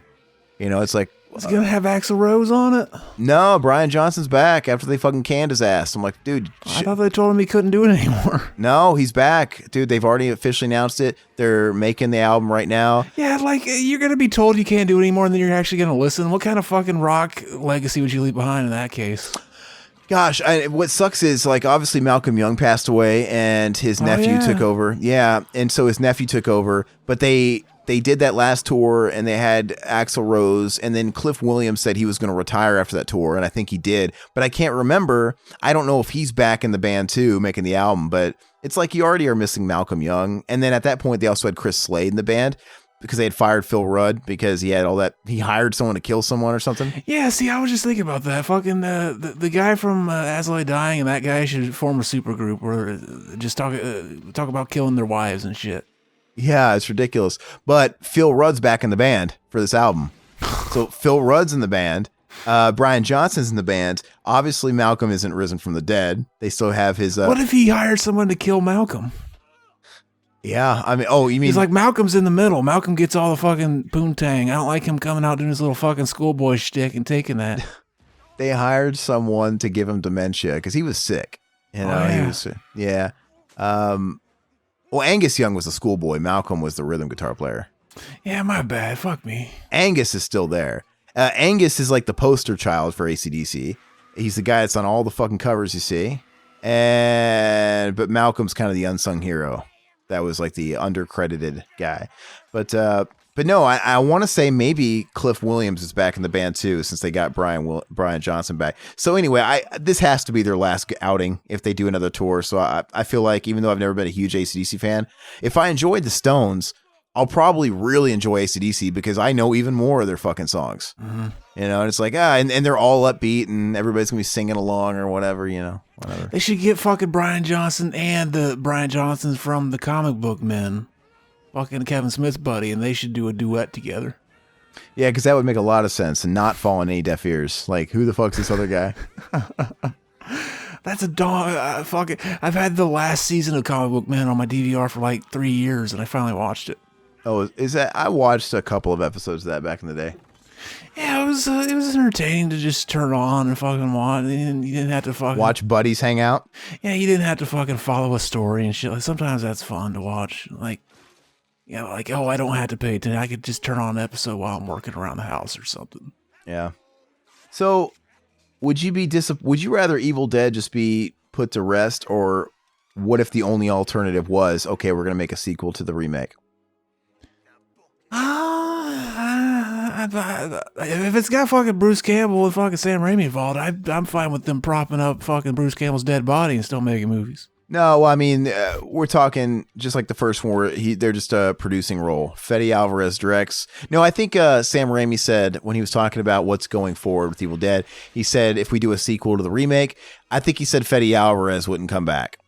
Oh, yeah. So they'd have another director. I wouldn't be against that, but like, just give it to somebody else. It's like, you know, if it's not going to be, or if fucking Sam Raimi was all about the idea of, or I hope if Bruce would reconsider, I would do, you know, Evil Dead 4 legit. Well, if he's already got the mindset that he would direct, just direct the remake if Bruce won't come back. Direct the sequel to that. Something. Mm-hmm. Or make it a fucking, another movie to watch, like fucking, Drag Me to Hell. Drag Me to Hell, yeah. Drag Me to Hell was Evil Dead 4 before the fucking Evil Dead show or whatever. I mean, it really was. You could argue. So I think a lot of people like to pretend it's in the same universe, right? Mm-hmm. Ted Raimi plays a lot of people in that same universe, you know? Yeah. But only bad thing about that movie is some of the fucking CG. Yeah, the CG's it's not good, but I think the movie has too much going for it. It's been so long since I've seen it. I need to watch it again. I have the Scream Factory version, and I haven't watched it yet, but I really want to. And it's got Justin Long, too, and I hate that, but... yeah, well, fucking Long Dick himself. It's weird, though. The actress that got to play in that, I don't know what she was from at the time for her to have nabbed that role, and I haven't seen her since. But I think it's kind of cool. There's if she was from something, but when that movie came out, we don't know it anymore, and she's basically an unknown now. But I think it's cool. There's a bit of an unknown in there. And it's also kind of odd. Justin Long was kind of a thing when that movie came out. And the fact that he was playing a side guy is interesting. Mm. Yeah. And that's just a remake. Isn't that just a remake of an old movie, right? Is it a remake? Yeah, it's a loose remake. Kind of like Knock Knock, right? And Death Game and all that shit. Mm. So let me see. I think I know the movie. Is it called Demon? Is it just called Demon or something? It's like an old black and white movie. Let me see. Give me a second. Oh, fuck yes! Kill that fucking badass. He's a badass. He's been naughty. You've been naughty. I wish, if I would have if we would have had extra time walking around fucking Crypticon, I would have sucked Bill Moseley's dick. Yeah, you didn't meet him, did you? I saw him sitting there. I didn't get to say anything. Wow, man, I didn't realize this. Dude, Drag Me to Hell was a success. Donk. It had a budget of $30 million and it pulled in $91 million. Hell yeah. So why didn't Sam Raimi do another horror movie exactly? Why did he go and do Wizard of Oz, that fucking shitty Franco movie? Yeah. Wow. No, that's a great turnover. Mm-hmm. So I don't know why he didn't want to do a sequel, or I don't know. I fucking, in that remake though, man, I hated that stupid shoehorned Bruce Campbell Easter egg at the end. Oh yeah. What a disappointment. Like that's not a real Easter egg, and it didn't even mean anything. Mm-hmm. If it meant something, or if it was actually teasing something to come, like he was going to be a part, great. But just to have him show his silhouette and him say groovy. And what sucked about it was that we knew it was there, so we were all expecting something, and then that's all it was. And it was nothing. Yeah. Like, we can't go on YouTube and see fucking Bruce Campbell's face. It wasn't exciting. That was a disappointment. It might have even, the same thing might have been somewhat okay if like they denied he was in it at all, and it was just a surprise. Yeah, you know what's funny is talking about Evil Dead going forward, and you know, obviously the best case scenario would be Bruce changes his mind, and I don't know how they would. The show bombed. Like, who's gonna pay him to make a movie? You know what I mean? Yeah. Well, I don't think a show bombed, but it was not appreciated and whatever. I don't know if a movie would fare well, or they're just gonna look at, oh, you mean we're gonna make a movie off of the TV show you just did that lasted 3 seasons on a cable network? I don't know, but at the same time, go in the hypothetical route of the sequel to the remake. Hasn't a lot of time passed since that remake? Yeah. Would they really make a sequel to that movie, or just start fresh? Probably. I love that Start skull. fresh. Another remake. You know, but it's just been too long. Mm-hmm. And it's so fucking forgettable, that movie. And yeah, exactly. It's so forgettable. It doesn't live up to the name Evil Dead. It's so forgettable that it literally gets lumped in with all the other horror movies that came out around that time that people maybe saw the first weekend but don't remember a year later. Mm-hmm. Right? It's just... I remember somebody standing in line. Somebody was telling me they were standing in line to go see a preview screening of it. And the chick in front of her was talking on the phone, and she was like, yeah, I'm going to see this movie Evil Dead. It looks like some kind of Cabin in the Woods ripoff, that movie that just came out. Cabin in the Woods. Oh. Which I didn't like that movie. I get what they were trying to do, but I don't know. I didn't see the genius behind it personally. Yeah, everybody was saying it was genius, and then, I walked in and thought it was okay. It's whatever. But I think enough time has passed that they'd probably just. I don't want them to reboot it. I just want maybe just let it die if they're not gonna. If Bruce Campbell's throw fucking money in his face. Yeah, like, is that not the solution for everything? Money talks. I'm saying, obviously it talks enough for him to do voice shit and stuff like that. I mean, I know a movie's a bit of a different undertaking, but fucking money talks.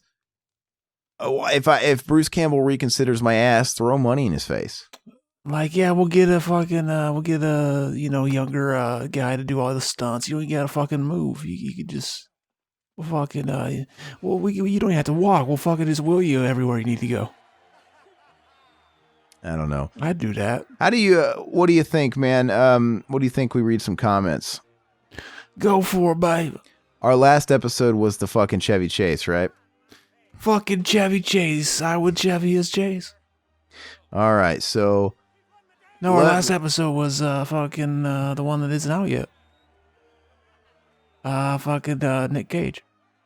Oh, yeah. Yeah, we have no fucking new questions, probably. Yeah, no, we got a lot. I just got to figure out where I left off here. Did I read the comment from Nicole Rutkowski on the Back to the Future 3 where she was praising us? Yes, sir. Okay. Did I read... I think that was the last one. Okay. So did I read Alexander L's comment on the Nightmare on Elm Street 2 Freddy's Revenge? Nope. Okay, so we got a starting point, folks. Alexander L., you've been all over the place on our channel, man. We thank you so much for combing through and going through the archives. He says, diarrhea, legendary story. Yeah, that's the episode where that story is on, and not as legendary as the fucking stains left behind. Oh, hey, I just got done editing the fucking Dr. Slee's fucking Campfire Tales. Guess what? What? We misremembered it. We never referred to him as Dr. Slee's in that. Fuck. Well, we call it fucking shit sandwich, which is better. He goes, had my like shit sandwich. And I don't know why I'm saying we, because I wasn't on the show back then.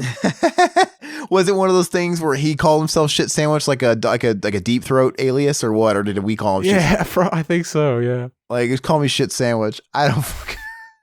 And I think maybe that was the thing. We're having the Mandela effect, because I want to say after we finished it, he's like, oh, Dr. Sleaze is a better name. Probably, yeah. I think it was a result of the story itself being kind of sleazy, but yeah, whatever. Shit sandwich, Dr. Sleaze, you be the judge. It's pretty funny. I can't wait for that to come out, because I haven't heard that in forever, man. So Halloween Curse of Michael Myers commentary, Alexander L., you also commented, this movie is horrible, just horrible. Whoa, is that fucking Dana Scully? What's happening? No, it kind of looks like Catherine O'Hara. Oh, yeah. Home Alone. She's kind of hot, though, there. She's hot. Oh, yeah. No, I love this. I think this ending's awesome.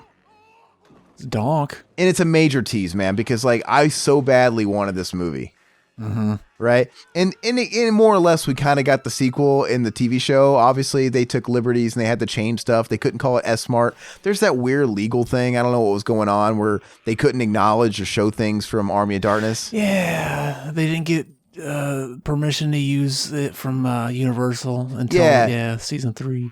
So they changed. It wasn't S-Smart. It was Stop and Shop. Is that what they called it? It was something something, like that. Yeah. Yeah, which was kind of lame because, you know, Shop Smart, Shop S-Smart. That's been in the Evil Dead one-liner mythos for decades now. And then that show comes out and it was kind of hard to readjust. Like, what? Yeah. They relied heavily on Evil Dead 2, and I don't know. It was fine though. I'm been in the mood to rewatch fucking Ash vs. Evil Dead. No, it's a good time. Yeah, I think it was in the third one where he made like little references of going back in time, like little nods, like, oh, okay. But anyway, I love it though. I still, even though there's if they did do an Evil Dead 4, how about this? Would you rather them just pick up with a canon and make the fucking legit sequel based off this shit, you know, and kind of redo it? Or would you rather them pick up off the canon of the show? Because I think that was even thrown around. Bruce Campbell said that. He's like, you know, whether or not Jane comes back or, we pick up the story from the Ash vs. Evil Dead show and you know, because he was talking about Pablo and everybody having their own stories to tell. Like, I don't know if they can care. You know what? They could do a fucking middle ground and make it take place from the movie director's cut ending. And then probably just fucking people that like the show will probably go in like, okay, yeah, this takes place after the show. And then everybody else will be like, oh yeah, this takes place after the movie. That would work too. I mean, that's fine. But no, and Bruce Campbell, like I said, he's not going to out himself as saying, hey, I want to do it. You know, he's whatever. He's out of the character. But he was saying, you know, Pablo and all those people from the show, they could have their own stories to tell. And they still, technically, yeah, they could. I mean, I'd be fine with either, actually. Yeah, I mean, it's true. They would have their own show. And I'd watch it. But what's the realities of, you know, if Bruce Campbell, the figurehead of the whole franchise, couldn't have a super long lasting TV show, what makes them think they're going to give the bit players a movie? You know what I mean? Like, who's going to finance that? I mean, Raimi has his own Ghost House Pictures, so I'm sure he'd be the producer. So maybe he'd be able to pull some strings. I don't fucking know, but regardless, yeah, it'd be fun regardless. Surgeon Vault. I'm not familiar with you, but he's a surgeon that drinks a lot of Vault Cola. Vault. Well, he expressed a little bit of disappointment. He was listening to our Night of the Demons 2 commentary, but Zach, he didn't slander us. It's okay. He just said, I was expecting your commentary over the actual film, not just pictures. Sad face. And, you know, I responded maturely, and I just basically said what I'll say now. That, of course, would be ideal. and we wish we could do it, and we've tried doing it, but the videos get instantly yanked down, right? It's just people that don't do this sort of thing, I maybe don't even think about it, but there's algorithms, there's YouTube bots, there's all kinds of shit. We just can't get away with it. And then every once in a while, there's something that's in the public domain, and we do that, and then some fucking asshole on YouTube copyright strikes us anyway. Yeah, it's the wild, wild west, man. It's weird. I can't decide if Google and YouTube are ruling with an iron fist like communism, or it's the wild west, because it seems like sometimes anything goes and people can fucking copyright claim your shit and without any questions, and sometimes Google just steps in and takes all your fucking money. Like, okay. Fucking commies. Yeah, but anyway, like I said, it's ideal. Hopefully you give us a chance and at least listen. I think these are great commentaries without the video accompaniment, but I get it. It's an extra step. If you happen to own the movie, you can watch the movie along with us, but I get it. Maybe you didn't have it and you wanted to just watch it on YouTube. That would be great. I wish I could do that 100%, but it's not reality. But anyway, thank you so much for commenting and, being cool with your comments. Not a douche. Like I said, we always complain when somebody leaves a comment like suck dick. Like, okay. Or something that's one word that doesn't quite make sense. Or there's like a comma omitted in a short sentence and we don't really get what they're saying. At least you made your point clear. I get it. So, oh yeah. Adrian Mendoza, we're going to read a slew of comments from our Man of the House commentary. Adrian Mendoza says, I shouldn't be surprised that you don't know the plot of The Crying Game, but you're a young guy and conservative, so a movie like The Crying Game would not be on your radar. It's a great film, great acting. Please watch the movie ASAP and give your review on the show. I will. When I read this, it actually inspired me. Like I said, I picked it up on the Vudu sale, and I've been making my way through those movies. For some reason, I watched Dracula 2000 first. Christopher Plummer's way too fucking good for that movie, by the way. Side note, that was just what was going on in the late 90s, early 2000s with those Dimension horror movies. You had a lot of, really well-regarded actors, like classically trained, award-winning actors like Christopher Plummer in Dracula 2000, and you had Peter O'Toole getting cast in Phantoms. These actors that had really, really, really great credentials, but they weren't really marketable anymore, right? Because they were old, but they were classic actors. And since a lot of those Dimension movies put a lot of newcomers, like pretty faces, I guess that was a way to kind of sell the movie, because it's like, okay, well, we got these newcomers in here, but we got Peter O'Toole or Christopher Plummer, so that adds some fucking credibility to the movie, and they were affordable since no one hires them anymore. But they may have won an Oscar or something back in the day. You know what I mean? It's just a weird thing. And they didn't become a fucking plumber or a fucking member of Tool. They broke out of their fucking what was assigned to them at birth. Exactly. Christopher Plummer, though, I gotta say, as much as the movie sucks, he really is too good for the movie. Like, he's really trying his hardest. It's like, fuck, I feel bad for you, man. God, it's like when Charlton Heston used to be in all these big ass movies back in the day, and then fast forward to the later days of his career, he was in Jean-Claude Van Damme's directorial debut movie, The Quest, that Jean-Claude Van Damme directed, and it wasn't a good movie. It's really not. I'm like, Charlton Heston, how the mighty have fallen. It's just because when guys get super, super old, they're just not. It's especially bad for women. But anyway, yeah, I do want to watch it. I will get to it shortly, and I can't wait to talk about it on the show. Fuck, man, maybe that'll be a cinema enema. Maybe I'll watch it first and decide if I want it to be my cinema enema. But oh yeah, I've always wanted to watch it. It's been on my watch list. All right, Mutineer, you left us a slew of comments on the Man of the House commentary. You say, Chevy Chase is like Tom Cruise to me. People I dislike on sight, but somehow I can't help enjoying several movies they're in. I get you. The only movie I've ever liked Tom Cruise in is what was that movie I just watched? Rain Man. Yeah, Rain Man. I like... he's always super cringy in most of the movies. Well, I like Jerry Maguire. All right. I like... Last Samurai is awesome. But the thing is I've always said... The Last Samurai is not awesome because he's in it. It's just got too much other good shit going for it. And I think anybody else could have played his role and it would have been just as good, if not better. But the cinematography is gorgeous. The soundtrack's amazing. The supporting cast, Ken Watanabe, which, by the way, that guy was in a lot of movies for about 5-10 years after that movie. And we haven't seen him in a while. He was in Inception, remember? Mm-hmm. But I don't know what happened to him. Last I heard, they were remaking The Unforgiven as a samurai movie in Japan. obviously ass backwards because we used to remake all the samurai movies as Westerns here. So, and I thought that was a cool idea. But anyway, the movie's amazing. And I wish somebody else was in it, but the movie's too good that I have to overlook him in it. And I guess Interview with the Vampire, I think he plays that role real well because he's a slimy vampire, and that's pretty much his character in real life. Total bloodsucker. Never seen that either. You've never seen Interview with the Vampire? No. Wow. I can't believe that. Never watched it. That might be a cool cinema anima. Hell yeah. Okay, got a couple. You should watch it, man. Yeah, that's interesting. You've never seen that, man. Okay, that's fucking weird coming from you.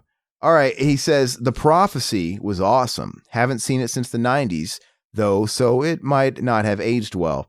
I still got to watch that. It's on my queue too. I watched that the other night. Was it in my Vudu? Did it share? Yeah, it's on Prime. Okay, what was your thoughts? Short version. Decent. Was it boring? It just looks like a slog. It's one of those movies, like, I was enjoying it. I had to break it up into like 3 different nights. Because I was watching, and like sometimes, like, oh yeah, the first night I was really in the mood for this, and I was really enjoying it, and then like the second night, it kind of fell a little flat. So that might have been it. That's not exactly a glowing endorsement. That doesn't make me want to watch it.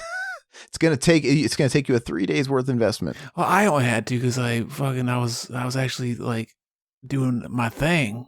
Okay. Well, I'll get to it eventually because I want to be able to say I watched it. Doing my thing. I want to do my thing. Stroke my thing. Mutineer, you also say, don't forget The Invisible Man for Universal Monstersploitation. Now, I can't tell if you really mean The Invisible Man or if you're joking because it's a Chevy Chase movie we're doing here and you're talking about Memoirs of Invisible Man. You know the John Carpenter movie that Chevy Chase was in, I think with Daryl Hannah. Yeah. It's one of those movies where John Carpenter was trying to, I guess, step outside of the genre for a second, right? I don't fucking know, but and it's also one of those movies. He did a couple of movies that he didn't like produce, write, or do the score for, right? He was just kind of a director for hire. Yeah. Starman was one of those too, right? He didn't write that. Yep. Yeah. I watched Starman not that long ago. Was that your first time watching it? Yeah, I liked that. Okay. It's basically fucking Short Circuit. Short Circuit's kind of a remake with a fucking robot. That's a glowing review. Karen Allen doesn't get a lot of work anymore. Where'd she fucking go? Anyway, I wonder if she's in the new Indiana Jones movie that's coming out supposedly. But anyway, the answer to hopefully your serious question, I think the Memoirs of Invisible Man will be cool just because it's such an oddity.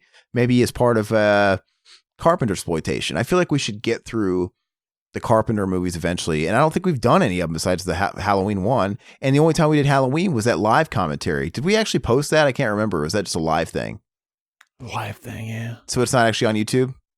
It's on YouTube. Okay. Maybe that could use a remake eventually, but like a redo, but I don't think we've done any other Carpenter movies besides that. It'd be kind of fun to start with the obscure ones. Like we're going to do vampires. That's what we're going to start with, something like that. We're going to do Ghosts from Mars. We've had The Thing on our to-do for a while. Yeah, The Thing would be great. And that's almost questionable if we should make that a cinema enema. I mean, there's just so much to dive into that movie. I don't know, but yeah, we got to do that one way or another. What do you think of some of his, I'd say lesser appreciated movies, but still kind of from that classic era, stuff like Prince of Darkness? What about a movie like that? Do you like it? Yeah, I remember enjoying that one. It's been a while.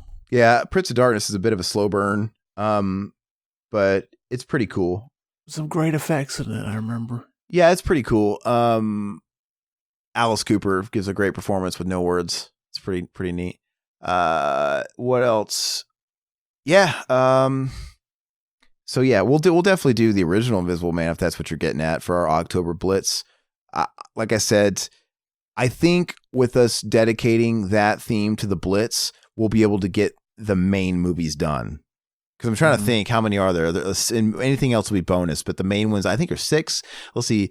Dracula, Frankenstein, The Mummy, Creature from Black Lagoon, Bride of Frankenstein, Invisible Man. I think that's the main ones. And then after that, they start getting weird, right? Then it's like the collaboration, the Versus movie. There's a whole bunch of movies and sequels and shit like that. Oh, I forgot about The Wolfman, didn't I? There's 7. Okay. So I'd like to be able to bust through those at least. And that includes Invisible Man. Imagine if he did bust a nut through the Invisible Man. Like, that would be your only fucking, like, if he was fucking trying to attack you, and you're like, I can't see him. I gotta fucking bust a nut and hope I get him. Then it'll dry really quick. Like if it was like It Follows and that's the key to killing him, throwing a blanket over him so you can see him, but it's like jacking off. So you'll be able to see the invisible monster by seeing the floating cum load. Hell yeah. Gotcha. That makes total sense. I want you on my team. Hell yeah. It's like that it's like Hollow Man where they pour the latex over his face. Yeah, I've actually seen that scene, but I've never watched the whole movie. Also, Adrian Mendoza, thanks so much, man. You left us a helpful comment on that commentary as well. You were informing us. You said, by the way, the Teespring link does not work. It does. Well, he said it doesn't take us to our apparel site. He said it just goes, I think, to the Teespring main page. And I double checked it, and it works just fine. So I asked him, what browser are you using? Because Zach and we use iPhones, and we tapped the link, and it works just fine. It actually was taking me through just the fucking main page. I think you might have tried it after I fixed it already. Oh, okay. But it works now? Yeah. Okay. Have you tried it on Chrome? Mm-hmm. Okay. So then fuck me then. But still, Adrian, thank you so much for letting us know. Let us know any of that stuff. If something goes live like that and links aren't working, we'll fix it ASAP. So thanks for letting us know. We'll fix it ASAP, Rocky. Hopefully you were looking at the website to check out that sweet new BTM VHS logo design. I got mine in the mail, Zach. I sent you a picture. It fucking turned out sweet. It looks great. So I got the red one. That one came first for some reason. And then I guess any day now I'll get a couple more variants. I'll post pictures of them so people can see them. But they came out really cool. And the back emblem design came out really neat too. So thanks, man. We appreciate that. Mutineer, you commented on our that's Wicker Man Cinema Enema. I feel weird because I feel like I want to read those because we do Cinema Enemas is like once a month, but I'll save it. But we got a lot of comments on Wicker Man, so I'm excited that we have shit to go over with that one. So thank you guys. That's out, by the way. Anybody that doesn't realize it, we did Wicker Man Cinema Enema. And I finished listening to that today myself, and it turned out really, really well. Mm-hmm. Okay. The Good Son commentary. Let's see. Commenter by the name of Daniel Dave Commercials. He says, I lost my DVD in a move. I'll try to find it when I get there. What? Where? I thought he was going to say I lost my virginity to this movie. I was like, that's fucking dog. Wait, I lost my DVD in a move. That implies past tense. I'll try to find it when I get there. But that implies like you're in the middle of the move. He's letting us know he's going to fucking go find that movie just to watch our fucking commentary with it. That's dong. He defies all concept of time. He is in the past and in the present at the same time. Maybe he can invent a time machine to go find it. Well, dude, whatever you got to do to watch that fucking flick and watch it with our commentary, man. We appreciate the hell out of you. Yeah. And I think it was him that agreed with us that Macaulay's the fucking man, I think. A last comment I'll leave is on our Ernest Scared Stupid commentary. Somebody's getting into the Halloween festive season a little early. I'm the same way, man. Pumpkins are about to go on sale, so I'm officially... September 1st, I start decorating for Halloween. I start officially celebrating, so I have 2 whole months, right? Mm-hmm. But yeah, September, it's game on. Ernest Scared Stupid commentary. Ishmael Premier... I don't know how you say that last name. It's Primeaux, like Premier, like that French, thing. Mm-hmm. Whatever. Ishmael Premier. Correct me if I'm wrong. I think it's usually pronounced you. Premieux. Okay. Ishmael Premieux. Sorry if I butchered that. He says, what podcast was it where Zach balls his eyes out? Is that some Deep End episode? Huh. Yes, it is. That was the first episode of Deep End, baby. Ishmael is the first episode, and that episode isn't necessarily like all the other episodes. It's just sort of an introduction to the concept and, us just getting real and talking a little bit about ourselves, namely me. And yeah, Zach, he gets a little worked up. It's. Yeah, I wasn't expecting that kind of thing. He's just like, oh, we're going to record a new podcast. I had no idea what to think. Yeah. And I swear, another Cinema Enema, man. I really want to do that Bat 32 one. It's just my time is super pressed these days, and it's getting harder and harder to find. I mean, I won't stop doing these. Zach and we kind of ping pong back and forth on a time to record. My windows of opportunity are a little bit less, but we always make it happen. So it's kind of hard it's not Bat, it's me. I just have to. Basically have to have a week where I can sacrifice both a Tuesday and a Wednesday night, right? Because we got to record this show on one night, and then I got to do a cinema editing. When it comes to those shows, it's always extra. So that'll happen. And we promised Josh of the R-rated horror commentary that we would come on and do a show he's been wanting to do for a long time. We told him we'd do it for a long time, and I think he wants to do that here real soon. And of course, we're going to make good on that. But that's just something else I have to figure into the schedule. And we had another request today as well, Zach. I don't know if I saw that. Yeah. Yeah. And I told them that I can't speak for Zach, but like me, it would have to be really planned out, and it's got to be at specific times, and then maybe. But like, it's just like we're already going to be so busy prepping for the October Blitz, because I think in September we should be trying to get a little bit ahead too. You know what I mean? And then so we'll see. I don't want to bite off more than I can chew personally, but I'll definitely try on that other one. That doesn't mean Zach can't do it, but I'll try to. But yeah, man, check out that first Deep End for sure. And actually, Ishmael, if you like it, check out the other Deep Ends too, and check out all the other shows that we have on the network. He's kind of an honorary member at this point, but we mentioned Josh James. He's got the action-oriented Hard to Kill podcast, which is really cool. I can't recall what their last. I think Missing in Action is their latest episode. Action. Yeah, but he's got his own channel over at R-Rated Horror Podcast. Check them out on YouTube. And Zach and I, we've collaborated on a couple of episodes over his duration. And I think we have a playlist, right, where we have collabs, like a collab playlist on our channel. You can find those videos on there, and it'll take you right over to his channel. Also, of course, like I said, check out the Deep End stuff. Hopefully a new one will come soon. Mac and Zach Save the World. Your guys' newest one is the best thumbnail you've ever done, the first Ghoulies movie. Ghoulies, babe. That's great. And I don't even think I've had a chance to listen to that yet. So I got to listen to that tomorrow. I kind of forgot about it. But the thumbnail fucking cracks me up on that one. It's absolutely perfect. And Exploited Cinema. We're going through the back catalog for Exploited Cinema, and we're posting their shit bi-weekly. They've got quite a bit of old episodes that were sort of lost in the void for a while.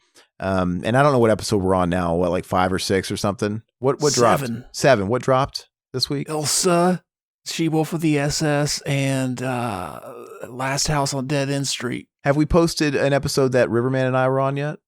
Not yet. Coming up probably soon, I bet. Okay. Yeah, so check those out. Those are fun.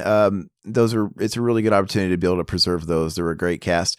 And check out everything else we got. I mean, we're always pumping out new content, and we're always receptive to new ideas.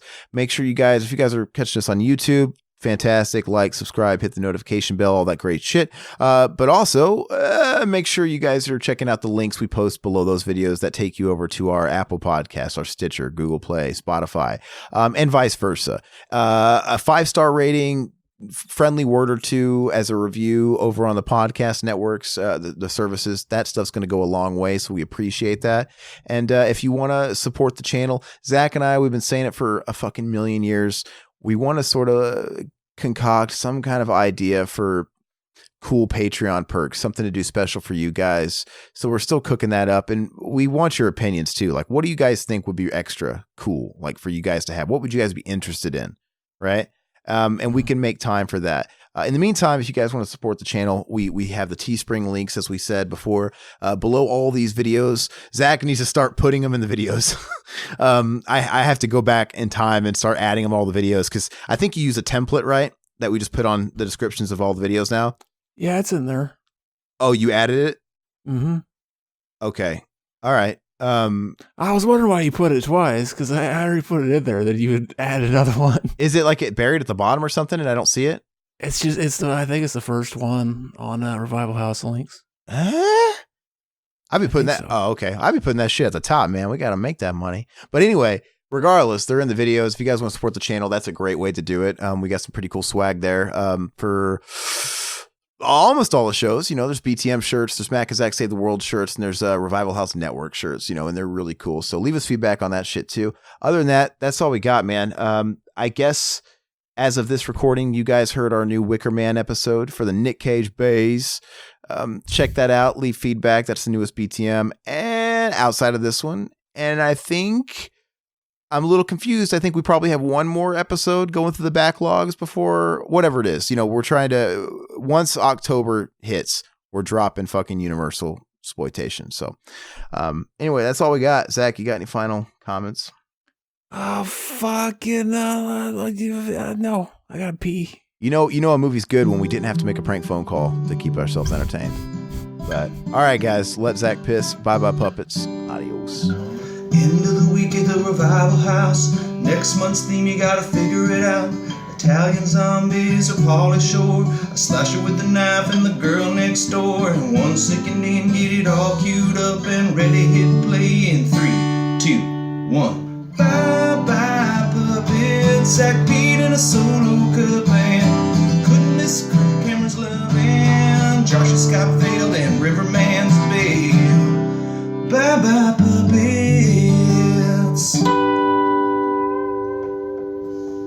Sounds good, like this country used to. Dog. Revival House, 2019, y'all. That sounds like fire, like this country used to.